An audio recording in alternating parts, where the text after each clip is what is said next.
우리 주님을 향하여 삶의 끝날까지 여전히 아멘인 사람으로 살아가는 은혜를 간절히 소망합니다. 아멘. 레위인은 하나님 앞에 구별되어져서 하나님께 드려진 자들입니다.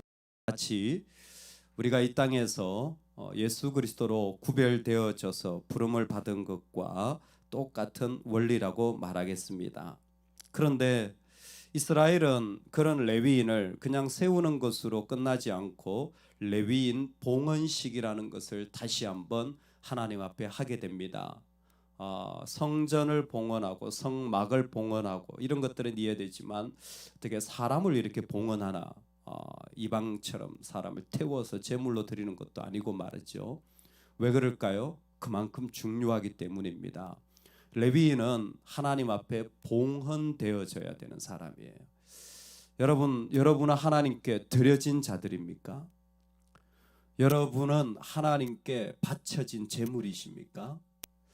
여러분은 주님께 그렇게 내어 드려진 자입니까?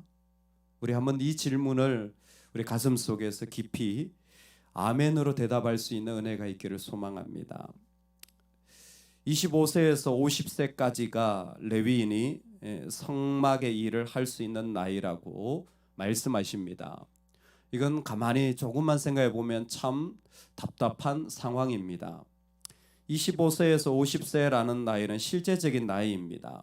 그런데 여러분, 민수기가 쓰여진 당시에 모세가 인도하고 있는데 모세가 몇 살까지 살았죠?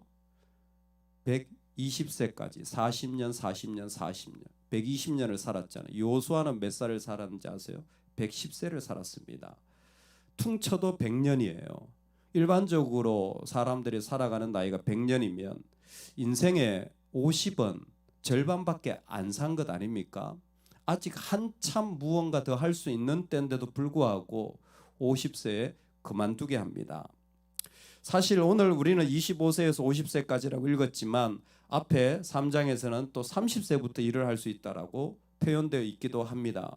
아마 5년의 인턴 기간을 준 것 같아요. 그러나 이것 또 바뀝니다. 나중에 다윗이 레위인을 선택할 때는요, 20세로 또 나이도 바뀌어요. 아니, 예전에는 25세라면서 그때는 또 30세라면서 지금은 또 20세로 다윗은 바꿔버립니다. 그들의 일도 바뀌어져요. 원래 이 사람들은 운반하는 게 주 일입니다. 그게 뭐 기둥이든 성막이든. 그런데 다윗은 이 레위인들의 일을 운반을 아니라 잡일을 시키는 것으로 다 바꿔버립니다. 왜 그럴까요? 운반이 더 이상 필요 없어졌으니까. 하나님의 법궤가 다윗의 성에 안치되었으니까 더 이상 운반이 필요 없는 거예요. 그러니까 뭐예요? 그냥 재를 갖다 버리고 거기서 불을 떼고 이런 잡일을 시키는 것으로 레위인의 사역을 다 바꿔버리는 거예요. 여러분 어떠십니까? 여러분은 어떠시겠습니까? 내가 하나님을 위해 섬기겠다고 하는데 이와 같이 나이로 또 내가 하는 일들도 다 바꿔버려지게 된다면, 그래서 하게 되는 일들이 그들이 돕는 일 외에는 할 수 없게 되어진다면 여러분은 어떻게 하시겠습니까? 이것은 앞으로 나올 이스라엘의 모습에 대단히 중요한 기준이 되어지는 것 같습니다. 나실인처럼 레위인들은 구별되어 하나님께 드려진 자의 모습으로 살아가야 될 이유가 있었습니다.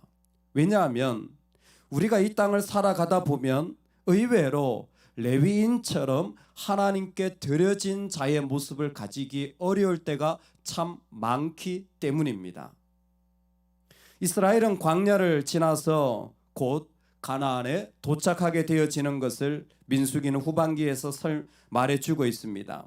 그런데 그 가나안에 거의 도착했을 때쯤 그들은 하나님으로부터 에돔을 우회하라는 명령을 받게 됩니다. 이 명령을 받게 된 이스라엘은 마음에 원망이 가득 차게 됩니다. 그 길을 그냥 통과하면 되는데 왜 힘든 지금 굳이 우회하려고 하느냐라는 것입니다. 민수기 21장에 보면 이 모습을 이렇게 설명하고 있습니다.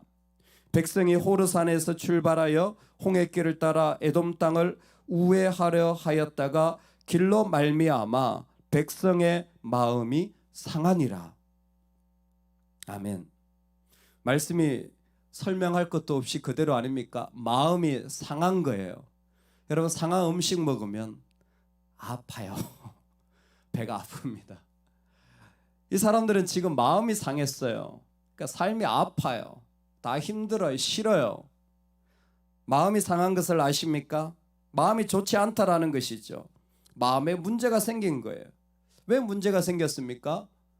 내가 가고자 하는 길이 아닌데 하나님이 아니면 상황이 그렇게 되었기 때문에 마음이 상하는 거예요.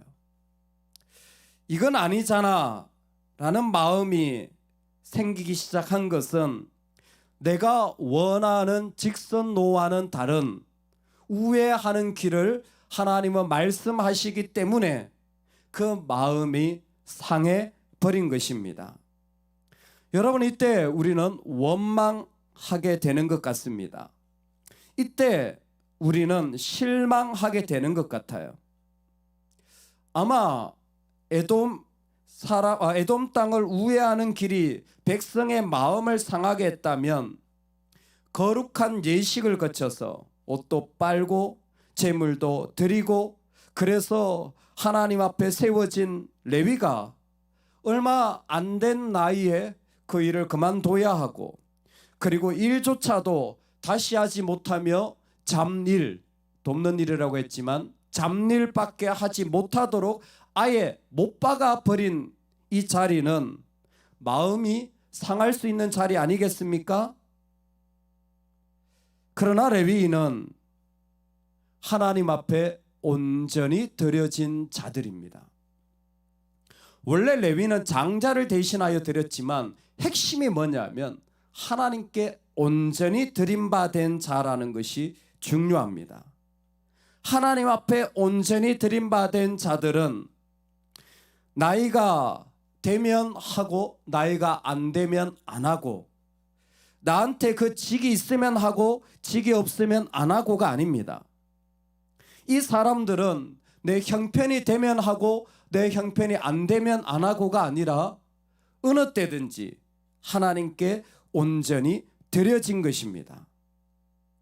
하나님께 온전히 드려졌다라는 이것이 얼마나 중요했는지 레위인들을 봉헌하는 오늘 민수기 에 2번이나 반복되어지는 말씀이 여호와께서 명하신 대로 모두 행하였더라라는 말씀이 반복되고 있습니다. 레위는 온 공동체와 더불어 하나 되어서 하나님께 속한 사람, 하나님께 드려진 자로 그 위에 세워져야 했습니다. 레위로 살아가는 삶의 자리에서 그것이 운반하는 일이건 그것이 잡일이건 하나님을 위해 할 수 있는 일이 있다면 그 모든 것은 그들에게 하나님께 속했다라는 증거입니다. 오늘 저와 여러분이 하나님께 온전히 드려진 자로 살아가는 은혜가 있기를 소망합니다. 하나님께 온전히 드려진 자는 하나님을 위해 어떤 일을 하든 그것으로 하나님께 감사하고 하나님께 속한 것임을 노래할 수 있는 것입니다. 우리는 하나님의 동력자들이요 너희는 하나님의 밭이요 우리는 하나님의 집이니라. 놀랍게도 고린도전서는 우리에게 이렇게 말씀해 주고 있습니다. 하나님은 우리를 당신의 파트너로 삼아주시고 우리를 불러내어서 예수님의 아름다운 덕을 선포하게 하려고 우리를 세우셨다고 말했습니다. 언제든지 예수님의 이름으로 복음을 전하고 섬기며 나아가면 우리 모두가 다 하나님께 드려진 자로 세움을 받게 되는 것입니다.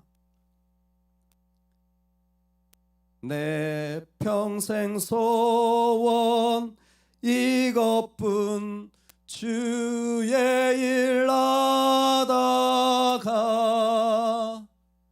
이 세상 이별하는 날 주 앞에 가겠네. 우리 다 같이 한번 할까요? 내 평생 소원 이것뿐, 주의 일 하다가 이 세상 이별하는 날 주 앞에 가겠네.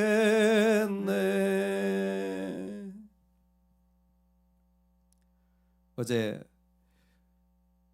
우리 교회 강도사님이 목사님으로 안수식을 받는 것을 함께 나누었습니다.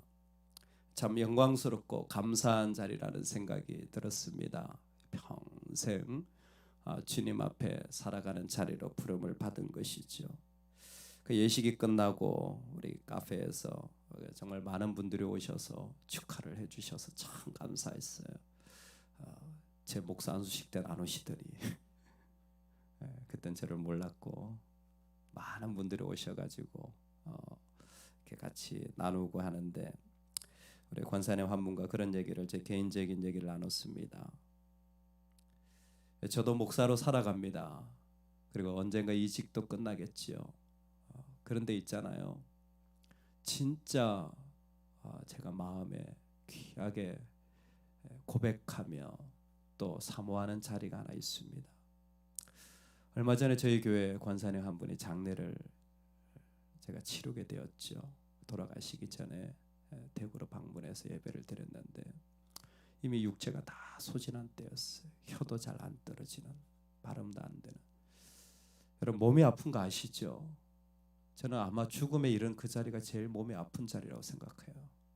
가끔 아프면 그때 난 어떻게 버틸까 이런 생각을 하기도 합니다.